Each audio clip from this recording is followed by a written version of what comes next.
Tulsa businessman Kevin Stitt has won the Republican nomination for Oklahoma governor. Stitt will face Democratic nominee Drew Edmondson in the general election on November 6th. Good evening from the Oklahoman's video studio. I'm Dave Morris, joined by Ben Felder, Justin Wingerter over here, and over to my right, Dale Denwalt, who's been following a lot of the action tonight, mostly on the incumbent lawmakers. We'll get back to Kevin Stitt and his big win. We've heard from Mick Cornett earlier tonight. We'll roll some sound on that, but again, one of the big stories of tonight as we go over to Dale is those incumbent lawmakers. 10 of them were facing a primary runoff tonight.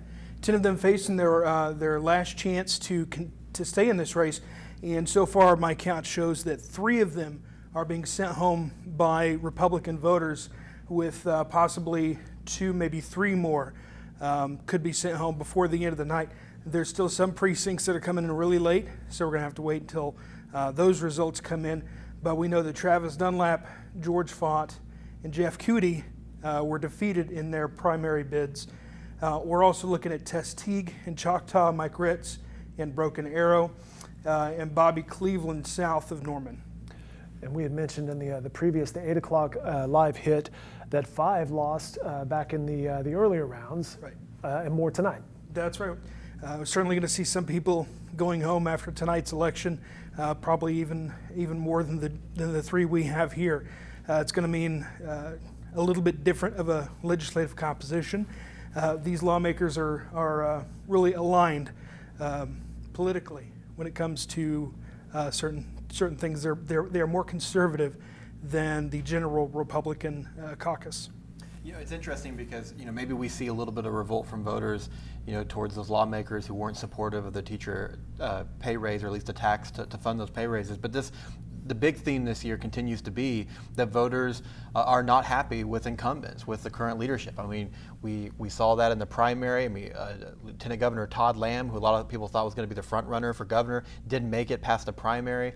As Dave mentioned, we saw lawmakers that fell in the primary, and now more so June, so are now more here in the August runoff. So it seems like that voter frustration is just kind of continuing even here in the runoffs. It's an algebraic equation, Ben. You've got the teacher pay raise issues, the education, and you also have the anger toward incumbents in general this time of year, or this this political season, whatever you want to call it.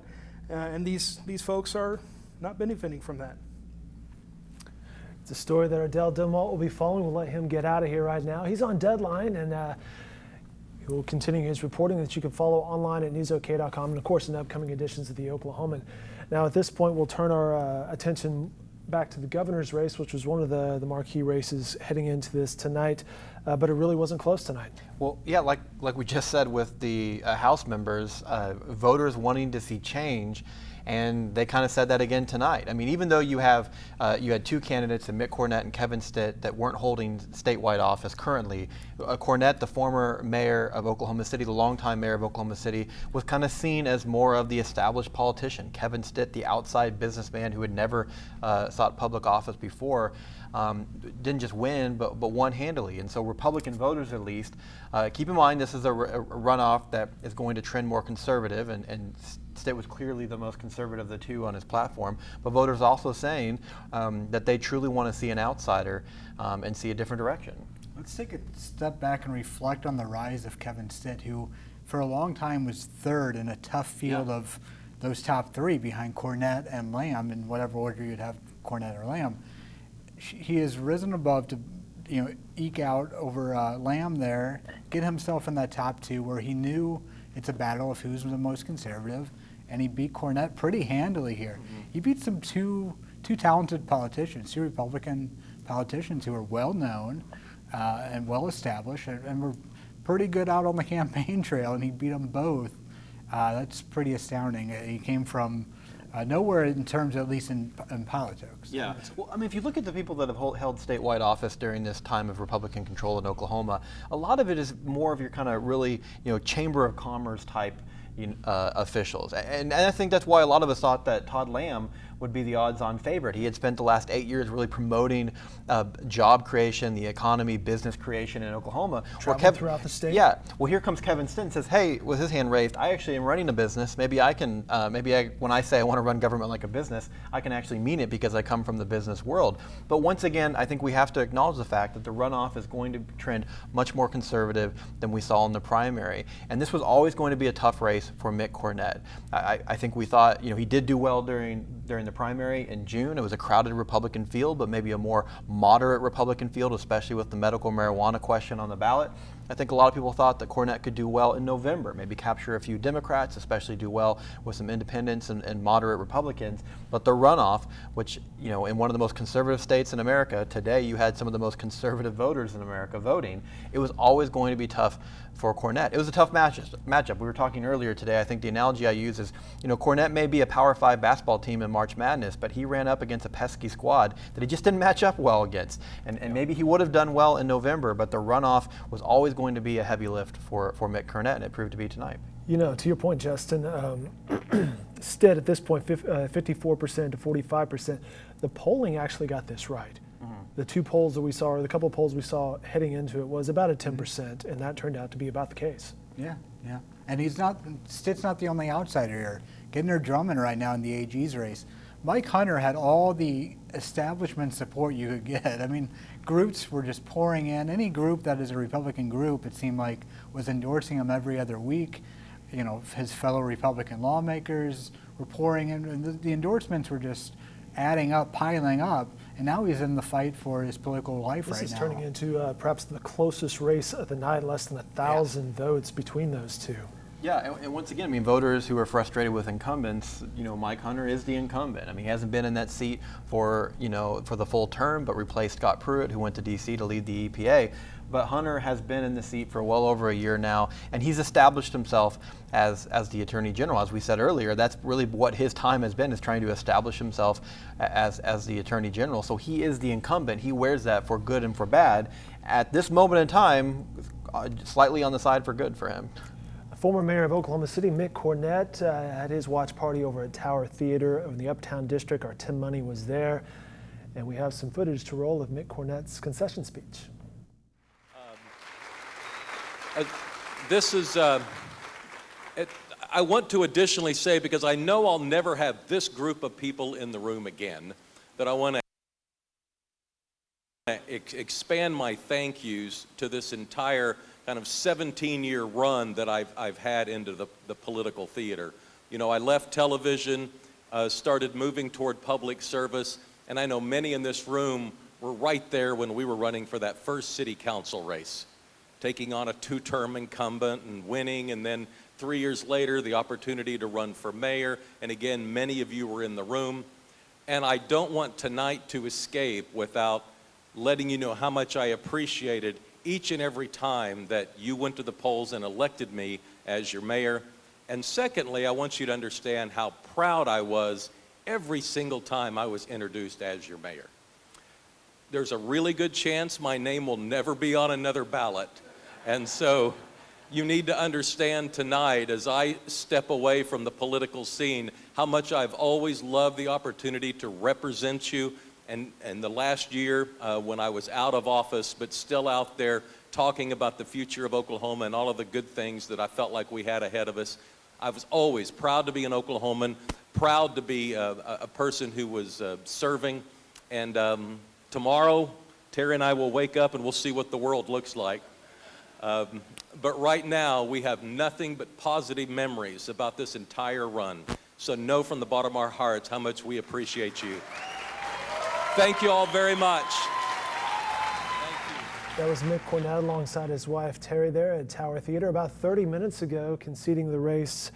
And guys, takeaway there, chance my name will never be on another ballot, step away from the political scene. Yeah, obviously the big news tonight is that Stitt wins the nomination, but another big story is that the political career of Mitt Cornett may be coming to an end. Now, the vast majority of that political career has been as mayor of Oklahoma City, but during a very pivotal time for the city. Oklahoma City has been really kind of riding this wave of renovation and a renaissance, and he's really kind of been the face of it. It's been interesting because over the last 4 years, there's been so much talk talk about what would Cornette do next.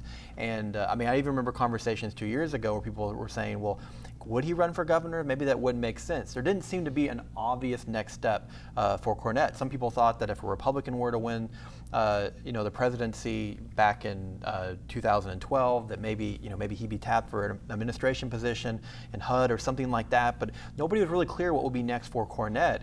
And so now, as he loses this runoff race, questions are going to swirl. What's going to be next? And he says his name will never be on another ballot. There's not another obvious step for him to go on. But this is the end of potentially the end of a pretty big political career in modern Oklahoma City politics. And I think another thing too that this does is it kind of reinforces that argument that some have that an Oklahoma City mayor or an Oklahoma City official can't do well statewide. Justin, you know this from some of the reporting you've done on a variety of subjects, that there is still a lot of Oklahoma City resentment and hostility in some of the rural corners of the state. Yeah, it's rare to hear a successful politician say the night of the election that my name, he does say probably or maybe was there's the a word. chance. There's a chance that it will never appear on a ballot again. It's just unusual to shut that door in a concession speech. Most politicians don't like to do that because a great opportunity could come up, but he seems to be doing that. I believe Cornette is 60, so you're right. So plenty of road ahead of him. We know what's next for Tulsa businessman Kevin Stitt. It's a gentleman named Drew Edmondson, the Democratic nominee. Our Chris Castile, who's joined us throughout the night, has already spoken with Drew Edmondson, and he asked Edmondson about the matchup with Stitt. Quote from Drew Edmondson: "There are some pretty clear differences on issues, and I'm looking forward to the race. The key issue is still education, and he's been wrong on that from the start. Is there going to be any ugliness between now and November 6th? No doubt," says Drew Edmondson. I think this is going to be a really fascinating race. I think it might be closer than people think. Stitt is already today the front runner in such a Republican state. You have to give that to the Republican nominee. But Drew Edmondson is no political newcomer, and even though it's been a while, State Attorney General, long time, and even though it's been long enough to where he kind of has this feeling of a political outsider, coming in here, but still has some name recognition. Now, I think there are some things that he's done that are going to be interesting to see how he does in some of these rural areas. He was opposed to the right to farm state question a couple years ago on the ballot, and been some other issues that maybe has knocked down his popularity with some rural voters across the state. But at a time when voters are very frustrated with the members who are in power, are they going to be frustrated with the party that's going to be in power? And is this, it's one thing to see voters say, we want to see a different Republican than the incumbent Republican. But are some voters going to say in November, you know what, I'd rather actually see someone from the different party, be in charge? And that's going to be a big hurdle for Democrats. I think this is good news for Edmondson. I think he would much rather go up against Kevin Stitt. He will tell you, and he's told Chris Castile that he's happy to face either of the two. But I think it's a lot easier for him to differentiate himself from Kevin Stitt, and he's just going to have an easier time saying, here's the major differences between us. Whereas Cornette, being a more moderate Republican, would have been able to even pull in some Democrats, but certainly some independents too, where maybe Stitt alienates some of them, and Edmondson hopes they go to the Democratic side. So I think Edmondson would much rather face Stitt. Yeah, the Democratic Governors Association, put a statement out several minutes ago. Yeah, in just a few paragraphs, they mentioned Governor Mary Fallon's name 5 times, trying to link Stitt to Mary Fallon, which is an interesting tactic. I mean, Stitt has, he hasn't railed against the governor, but he has probably, of all the candidates, been the one to kind of run, in opposition to her the most. But Democrats are going to try to paint Stitt. He may have never run for office before, but he is running as a Republican, and Democrats are going to try to tell voters, hey, look at the last 8 years plus of Republican control. It's time for something different. I think it's going to be an interesting race. It was a strongly worded statement by the Democratic Governors Association saying that Stitt has a special brand of corruption. Yeah, I mean, referring to you know, some of the Mortgage company. some of the dings against his mortgage company during the financial crisis, and I would expect that that's going to continue to be a theme. I wonder how much more so. It feels like that's been, you know, played out pretty well in this runoff, which got kind of nasty down the stretch. But yeah, I mean, he's running on that business record, running as an outsider and wanting to come in and say it's time to. You hear so many conservatives say that they want to run government like a business, and here we have another one saying that. All right, Kevin Stitt, 54%, Mick Cornett, 45% on the Republican side of things for governor tonight. One of the other key races we were following is Attorney General, and at this point, with 46 precincts left to go, it's a tight one. Mike Hunter, the incumbent, hanging on. That was probably the race that got the most dirty down the stretch, and a lot of attention. A lot of money thrown around. Not as well. too much attention was being placed to these candidates' positions and policies. A lot of attention was on the negative ads that we saw down the stretch. It was a nasty fight, and it was a big fight that's leading to a pretty close contest down the stretch here. Not so much on the other races that you were following tonight, though, Justin. No, the congressional races were pretty open and shut. You know, Democrats have gotten their candidates lined up to go against incumbent Republicans, aside from the 1st District, which is a wide open seat left by Jim Bridenstine. So we'll see how those Democrats do. They have a long road ahead of them in all districts, really all districts, but not as much in the 5th District here in Oklahoma City. That is the district that Democrats have a shot at, and Kendra Horn had an overwhelming victory this evening, sets her well positioned to take on Steve Russell in November.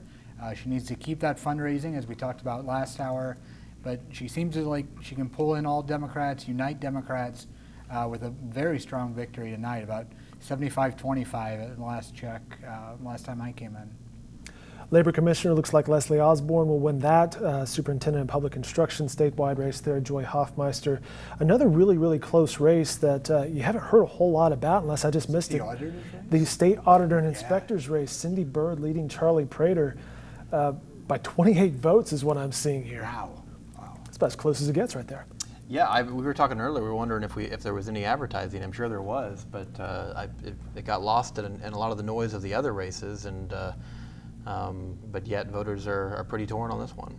All right, just a handful of precincts left to go. We'll wrap it up right here and be back at 10 o'clock to say goodnight. But for the 9 o'clock webcast, big thanks to Dale Denwall, who's back churning out copy, to Justin and Ben for joining me here on set tonight. We'll be back at 10 o'clock for more political coverage.